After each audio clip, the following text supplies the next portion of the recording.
Lodge's Field in the Azores is a lonely slab of concrete jutting out of the Atlantic Ocean, a military outpost that exists primarily to catch things that fall out of the sky.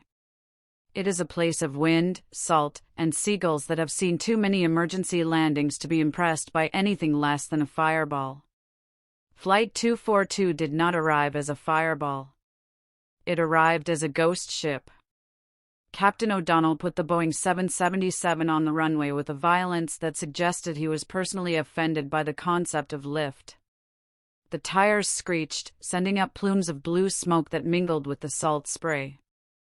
The reverse thrusters roared, a deafening mechanical shout that finally drowned out the last whimper of the senator's filibuster in row 5. As the plane shuddered to a halt, the cabin did not erupt in applause. Usually, when a plane lands after a near-death experience, people clap. It is a primal, stupid reflex, a way of thanking physics for not killing you. But on Flight 242, there was no clapping. There was only the sound of 300 people simultaneously realizing they had soiled themselves either literally, morally, or spiritually. The white fog had dissipated, sucked out by the pressure differential, but it had left a residue. A fine, glittering dust coated everything. It sat on the shoulders of Armani suits, it dusted the hair of sleeping children, it coated the plastic tray tables like an early frost. The interior of the plane looked like the inside of a vacuum cleaner bag after a party at Studio 54.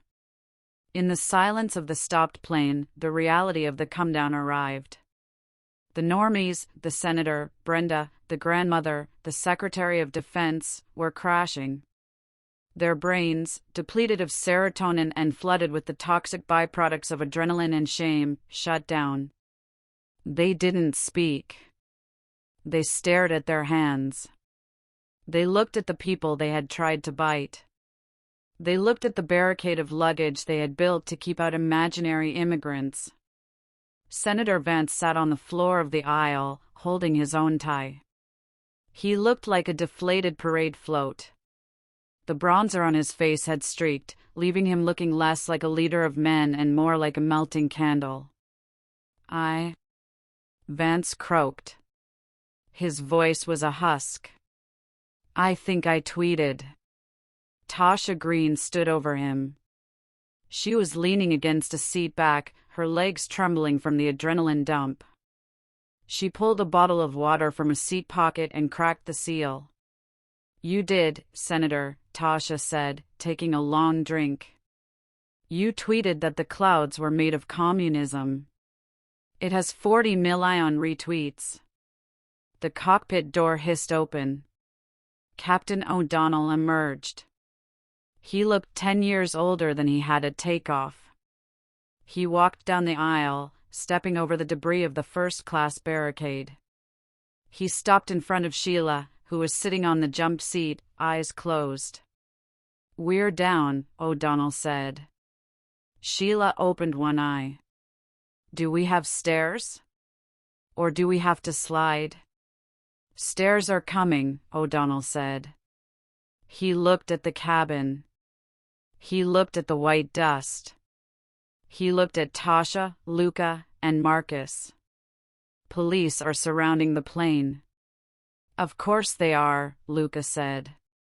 He was wiping the dust off his leather jacket with a cocktail napkin. And who do you think they are coming for, Captain? O'Donnell followed Luca's gaze. He saw Marcus and Tyrell, two young black men in hoodies.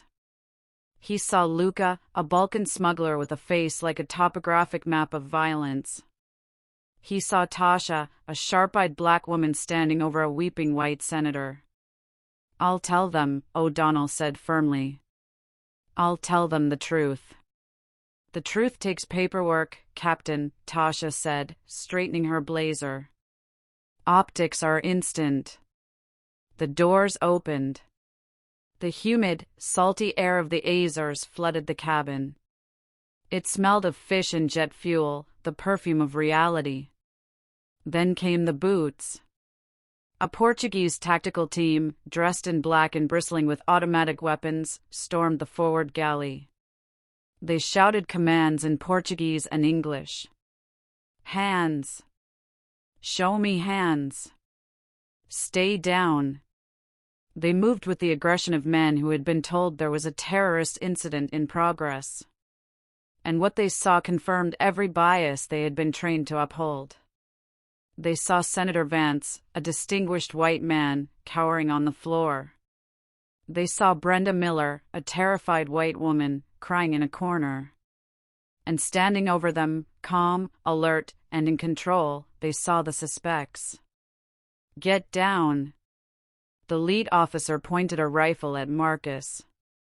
Whoa, we're the passengers. Marcus yelled, raising his hands. Down. The officer didn't hesitate. He grabbed Marcus by the shoulder and slammed him into the bulkhead. Hey! Tyrell lunged forward to help his cousin. 2 more officers swarmed him, driving a knee into his back. Objection. Tasha stepped forward, her lawyer instinct overriding her survival instinct. Excessive force. These men are victims. Ma'am, step back. An officer grabbed Tasha's arm, twisting it behind her back. I am a partner at Crane, Poole & Schmidt. Tasha shouted, wincing as the cuffs bit into her wrists. You are making a catastrophic error. Luka Markovich didn't fight. He knew the drill. When the men with guns shout, you go horizontal. He lay on the floor, hands behind his head, watching the boots stomp past him. He caught Sheila's eye across the galley. She was shaking her head, lighting a cigarette in defiance of international aviation law. That's illegal, ma'am, an officer shouted at her. Arrest me, Sheila exhaled smoke into his face. I dare you. They arrested her too. The visual was a masterpiece of systemic failure. The sane squad, Tasha, Luka, Marcus, Tyrell, and Sheila, were zip-tied and marched down the stairs onto the tarmac. They were treated as the aggressors, the masterminds, the threats. Meanwhile, paramedics rushed up the stairs to comfort the senator. They wrapped a blanket around his shoulders. They gave Brenda an oxygen mask. They treated the people who had tried to crash the plane as the survivors, and the people who saved the plane as the perpetrators. On the tarmac, under the harsh glare of the floodlights, Tasha stood in line with the others. The wind whipped her hair across her face. Told you, Luka muttered, standing next to her. Optics. Wait for it, Tasha said through gritted teeth. The discovery phase is going to be brutal. The holding cell at Lodge's Field was a cinderblock room painted a color that could only be described as institutional despair. It smelled of bleach and unwashed bodies. The squad sat on a metal bench. They were still cuffed. Marcus and Tyrell looked terrified. They were college kids. This wasn't in the brochure for their study abroad program. My mom is going to kill me, Tyrell whispered. I'm in a Portuguese prison. I didn't even get to see a castle. You saved a senator's life, kid, Sheila said. She was leaning against the wall, looking surprisingly comfortable in handcuffs. That buys you a lot of leeway. Does it? Marcus asked bitterly. Because the senator looked pretty cozy in that ambulance. The door buzzed open. A Portuguese detective walked in, followed by a frantic-looking American consular official and Captain O'Donnell. O'Donnell looked furious. Uncuff them. Now. Captain, the detective said, his English heavily accented. We found kilos of cocaine residue in the ventilation system. These passengers tested positive for narcotics. The woman, the flight attendant, tested positive for everything. Of course they tested positive. O'Donnell shouted. Everyone tested positive. The plane was a bomb. These are the people who landed the plane. The consular official looked at Tasha. Ms. Green? The State Department has been confused by the reports. Uncuff me, Tasha said. Her voice was low, dangerous, and utterly sober. And then bring me a laptop. I need to see the news. The detective hesitated, then signaled the guard. The zip ties were cut. Tasha rubbed her wrists. Thank you. Now, the laptop. The official opened a tablet and placed it on the table. He turned it around. The screen showed CNN. The headline was screaming in red, "Terror in the skies, snowstorm at 30.000 feet." But the video playing wasn't a terrorist manifesto. It was the live stream from the teenager in row 33A. The footage was shaky, vertical, and chaotic. But the audio was crystal clear. Video, the camera pans to Senator Vance, shirtless, screaming, "The deep state is in the AC ducts." It pans to Brenda, swinging a wine bottle at Marcus. It pans to Tasha, standing on a seat, shouting, "You are voiding your warranty." It pans to Luca, gently restraining the grandmother with a coffee pot. It pans to Sheila, spraying the mob with seltzer water like she's putting out a fire. The cheering at the bottom of the screen changed. Passengers save flight from toxic event. Senator Vance hospitalized for exhaustion. Tasha scrolled down. The comments were scrolling so fast they were a blur. At Skyking 99, that flight attendant is a boss. At Karen Hunter, did the senator just try to deport the beverage cart? At Lawyer Up, the black lady in the suit is my spirit animal. She just sued a riot. Tasha looked up at the detective. She smiled. It was the smile of a shark that had just smelled blood in the water.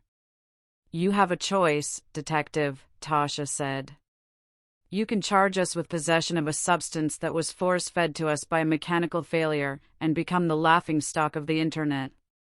Or, you can release us, and I won't sue your department for unlawful imprisonment, defamation, and emotional distress. The detective looked at the tablet. He looked at Tasha. He looked at the senator on the screen, trying to bite a seat cushion. You are free to go, the detective said.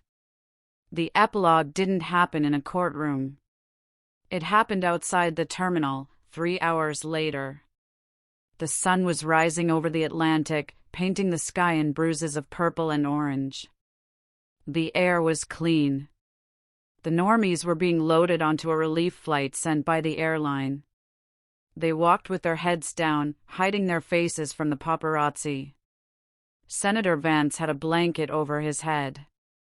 Brenda was wearing sunglasses, despite the dawn gloom. They were crushed by the weight of the videos, the memes, and the biological crash of the dopamine withdrawal. All the kids had been medicated and were safe. And the squad stood by the curb, waiting for a separate van. The airline had upgraded them to a private charter, mostly to keep them away from the press. Sheila lit a cigarette. This time, no one stopped her. Well, Sheila exhaled. That was a hell of a shift. I think I'm going to take that early retirement. What will you do? Luca asked. He had retrieved his book from the evidence locker. Meditations was dog-eared but intact. Write a book, Sheila grinned. Or maybe open a rehab center. I seem to have a knack for it. Jasmine Vega was wearing her headphones again, but they were around her neck. She looked at the group.